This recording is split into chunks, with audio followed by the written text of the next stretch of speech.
Ave María Purísima. Hoy celebramos la Anunciación del Señor, una fiesta conjunta de Cristo y de la Virgen. Por eso en el pasado se la llamó Anunciación de la Beata Virgen María. Y luego con Pablo VI volvió a este nombre que era el más antiguo, Anunciación del Señor. Es decir, del Verbo que se hace hijo de María y de la Virgen que se vuelve Madre de Dios. El misterio de María está unido al mismo misterio de Dios. A partir del sí de la joven doncella nazarena, Dios se hace hombre y la Virgen se vuelve madre. El Verbo se hace carne, que es como San Juan nos presenta esta verdad en el prólogo de su Evangelio, cuando, como ahora nos relata San Lucas, la Virgen se vuelve madre. Y la carne, Jesús, no por ser carne, deja de ser Dios, así como tampoco la Virgen, por ser madre, deja de ser virgen. Virgen concibió, virgen dio a luz y virgen permaneció. Siempre Virgen María. Y esta Virgen Madre que veneramos junto al Hijo, será ella misma, como magníficamente escribió Dante Alighieri, hija de su Hijo. Decía el poeta italiano, Virgen y Madre, hija de tu Hijo, para el asombro de todos. Por eso cantará la Virgen que grandes cosas hizo en ella el Omnipotente, ya que para Dios nada es imposible. Todo esto que acontece en la mayor intimidad, en el silencio del misterio de Dios, en un pueblito, digamos, que nunca había antes sido nombrado en las Escrituras, es la primera vez, para marcar la plenitud de los tiempos, es decir, el centro de la historia de la salvación, es cuando comienzan los tiempos nuevos, el inicio de la aventura humana de Cristo. Y el instante es cuando se unen el fiat de María, atención, que eso a veces no lo tenemos presente. Digo que el instante en que todo esto acontece, que es mucho mayor que la creación de universos, es cuando se unen el fiat de María con el fiat del Verbo encarnado, que como lo mencionan hoy la carta a los Hebreos y el Salmo, entrando al mundo dice, aquí estoy, oh Dios, para hacer tu voluntad. Es decir, es la voluntad de la Santísima Virgen que hace suya la voluntad de Dios y la voluntad del Hijo que hace suya la voluntad del Padre. Aquí estoy, oh Dios, para hacer tu voluntad. Es el inicio histórico de esa indisoluble unión de la naturaleza divina con la humana en la única persona divina del Verbo. Lo sabemos, y lo repetimos. En Jesucristo hay una sola persona, que es la persona divina, pero hay dos naturalezas, la humana y la divina, y aquí es donde se unen. Sí, porque María ha roto la cadena de maldición que nos vino por la Virgen Eva en su desobediencia. Ella, María, es la Virgen obediente, que nacida inmaculada como Eva, porque hay que recordar que Eva también fue inmaculada, pues digo, ella, nacida como Eva inmaculada, sin embargo, es la Virgen obediente, que permanecerá en cambio tal siempre obediente, porque su sí a Dios no es momentáneo, es perenne. Ella es la verdadera arca de la alianza. Ella es el verdadero templo de Dios. La perdición de la humanidad vino por el diálogo entre la primera mujer y Satanás. La salvación viene del diálogo de salvación entre la última mujer y Dios. Esa mujer, con mayúsculas, María, siempre estuvo cerrada a todo diálogo con el enemigo de Dios, también enemigo de los hombres, ¿no? Y se convirtió en su más fiera enemiga. Por eso, en ella siempre tenemos refugio ante las acechanzas del demonio. Y vayamos ahora a la ambientación de todo el relato de San Lucas. El evangelista nos dice que pasaron 6 meses de la aparición del ángel a Zacarías y que todo ocurre en la ciudad, en el poblado de Nazaret, una pequeña aldea rural de la Galilea.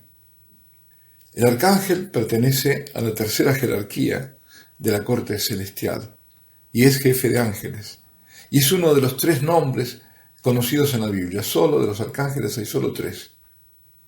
Este es Gabriel. Los otros son Rafael y Miguel. Pues Gabriel significa que Dios se manifiesta fuerte, omnipotente. Por eso, este es el ángel portador del mensaje de parte de Dios. Viene a revelar la omnipotencia de Dios. Para Dios nada es imposible. Y es interesante cómo el nombre de María expresa 3 significados importantes y que son interdependientes, que están como conectados uno con el otro. En arameo, María significa mi princesa, mi señora, mi reina, que en griego lo traducen como Kyria, señora. En hebreo es aquella que ve y hace ver. Qué interesante esto, ¿eh? Aquella que ve y hace ver. O sea, la que hace visible al invisible.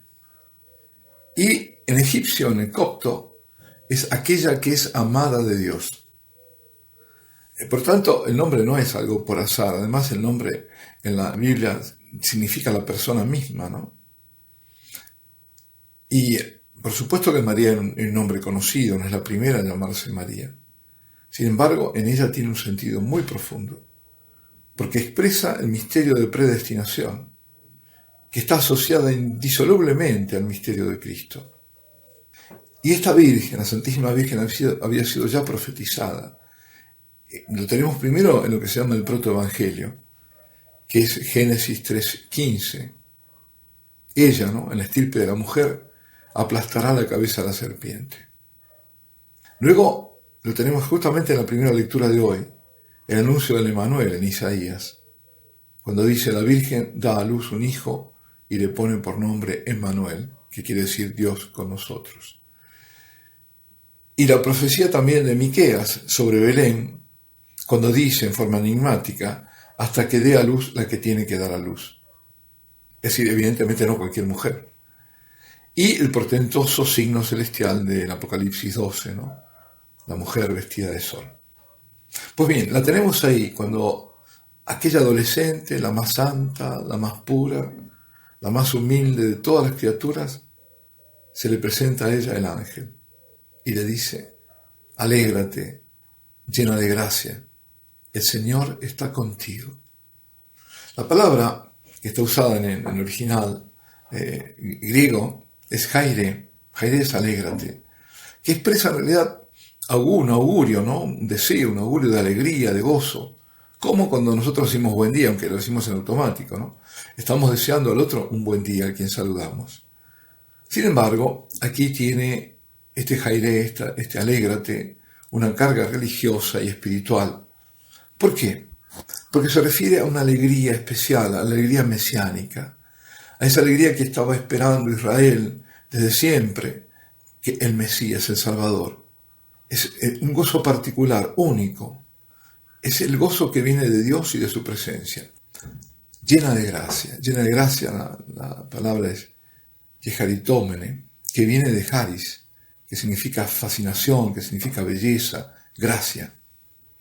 Y eso expresa el complacimiento del Señor, que se inclina hacia aquella a quien ama, la predilecta, por antonomasia.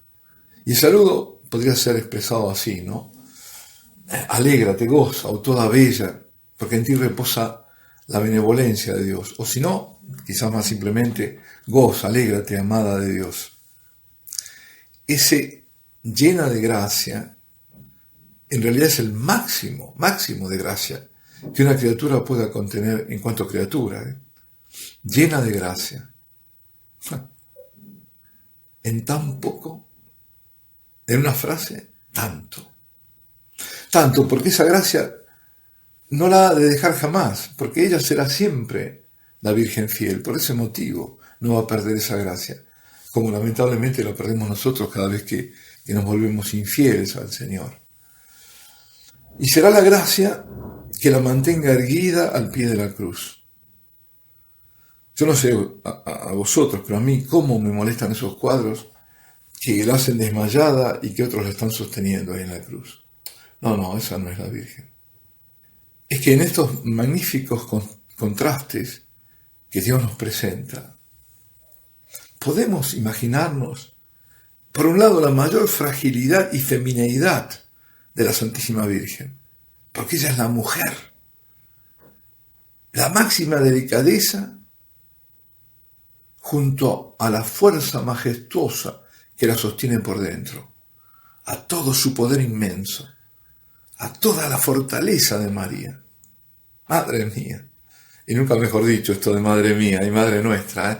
Bueno, de pronto que vemos en este, que nos presenta este relato, ella se turba ante el saludo del ángel, quien le dice no temas, y le llama ahora por su nombre.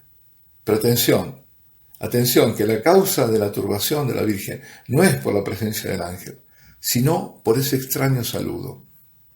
El temor de María no es miedo, como lo fue para Zacarías y para todos los otros personajes bíblicos en apariciones de ángeles. El temor de María es silencioso, reflexivo, no miedoso. Y se ve, incluso lo dicen los especialistas, ¿no?, en los diferentes términos griegos, en uno y otro caso. En Zacarías es heteragé, que denota miedo, pavor. En María es dietaragé, que significa turbamiento del alma, es decir, de aquella que está en ese momento intentando penetrar el significado del saludo. E indirectamente también lo indica la expresión, porque dice, se preguntaba qué saludo era aquel. Es decir, ¿qué me está diciendo el ángel? Llena de gracia, el Señor está contigo. Por eso el ángel la reasegura diciéndole, no temas María, porque has encontrado gracia ante Dios, y por ello concebirás un hijo, y lo darás a luz, y lo llamarás Jesús. Será grande y llamado Hijo del Altísimo. El Señor Dios le dará el trono de David, su padre, reinará sobre la casa de Jacob para siempre, y su reino no tendrá fin. Aquí está ya la invitación a la maternidad divina del Hijo del Altísimo. Y para esto no se trata de comprender, porque es un misterio, sino para la Virgen es más bien una aclaración a pedir, y es lo que hace ella, porque dice, ¿cómo será eso? Pues no conozco a varón. Bueno, aquí hay algo muy importante también, porque del contexto del relato, ella es una virgen desposada con un hombre llamado José. Y en la legislación judía de entonces, el desposarse, el noviazgo oficial, digamos, tenía fuerza de contrato matrimonial, aunque aún no cohabitaran, no estuvieran juntos viviendo. Era reconocido a todos los efectos legales y era mujer ante la ley. Es decir, no conozco, no tendría sentido si irían a vivir juntos y a hacer vida matrimonial. Aquí incluso, por la gramática griega, indica que el no conozco es también la voluntad de no conocer, de no tener relaciones maritales en el futuro, o sea, de permanecer virgen. Si realmente no hubiera sido así, ¿cuál sería el obstáculo para concebir un hijo?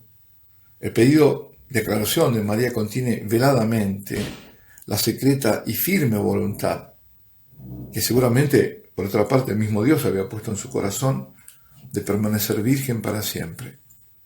Y el ángel le confirma tal voluntad, porque le anuncia que su maternidad no va a ser por vía natural, sino porque será cubierta por la sombra de la potencia del Altísimo, por obra del Espíritu Santo, porque para Dios nada es imposible. Y responde la Virgen dando perfecto consentimiento, en total abandono a la voluntad de Dios. Como lo muestran las distintas iconografías, ¿no? En ese momento el ángel respetuosamente se arrodilla, porque el Verbo se hace carne, y Dios la abraza. Y comienza la aventura humana del Verbo de Dios. Ese sí, ese hágase en mí según tu palabra, alcanza los confines del cosmos y hasta el fin del mundo.